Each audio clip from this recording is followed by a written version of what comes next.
everybody, I hope you're okay. I'm going to read to you The Magic Paintbrush by Julia Donaldson. Go and catch some shrimp, Shen. Go and catch some fish. Go and gather oysters to fill the empty dish. Shen sits on the seashore, a stick is in her hand. She sits there drawing pictures in the sand. She draws a flower, a flying fish, she draws a boat at sea, a hen, a hare, a dancing dog, a weeping willow tree. The waves roll in and wash away the pictures on the sand. But on a rock there sits a man, a brush is in his hand. He looks around, he calls to Shen. Come here, he whispers, hush. We don't want all the world to know about this magic brush. He slips the brush into her hand and tells her to be sure never to paint for wealthy folk, but only for the poor. Did you catch some shrimp, Shen? Did you catch some fish? Did you gather oysters to fill the empty dish? No shrimps, no fish, no oysters. Shen laughs and runs inside. She paints a pot, then stands and waits until the paint has dried. The paint dries on the paper. The painting of the pot is not a painting anymore, but real and steaming hot. The pot is full of shrimp, Shen. The pot is full of fish. The pot is full of oysters to fill the empty dish. The village people hear the news, into the house they crush.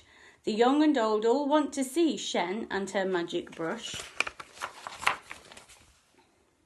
She paints a melon for a boy, a ladder for a man, a basket for a woman, and for a girl a fan. And soon the news spreads far and wide, and people stand in queues for blankets, boats and buffaloes, for hats and coats and shoes.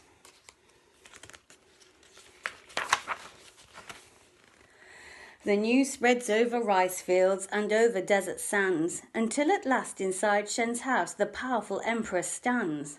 I order you to paint a tree and make it very big. Instead of leaves, paint golden coins, 100 on each twig. Shen shakes her head. Your Majesty, I promise to be sure never to paint for wealthy folk, but only for the poor. The emperor scowls and stamps his foot. He bellows to his men. Seize the magic paintbrush and seize the girl called Shen. Now Shen sits in a prison upon a cold stone floor. She waits there till the emperor opens the prison door. He holds the magic paintbrush. He orders, paint that tree. Paint me my tree of golden coins, and then you shall go free.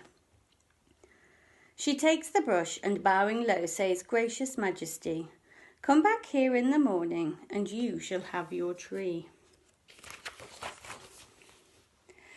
That night the emperor lies in bed and dreams about his tree, while Shen is busy painting a horse and then a key. The key turns in the prison door and Shen stands free outside. She climbs onto the horse's back and swiftly starts to ride. Where are my coins? The emperor shouts. Where is my golden tree? Where is the magic brush? He cries. Who let the girl go free?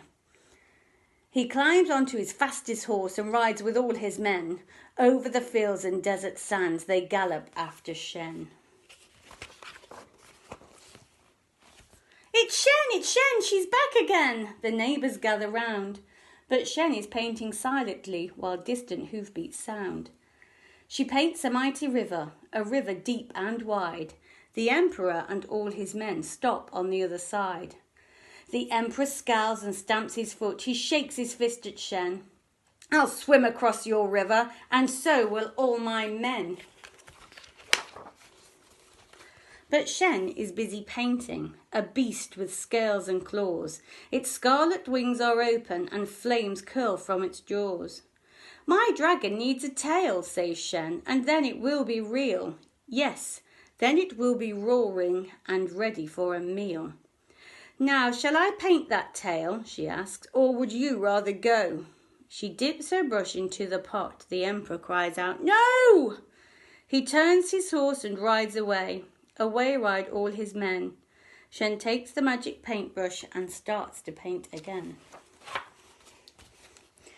She paints a mound of golden rice and cakes like little moons, and drums and flutes till all the streets ring out with merry tunes.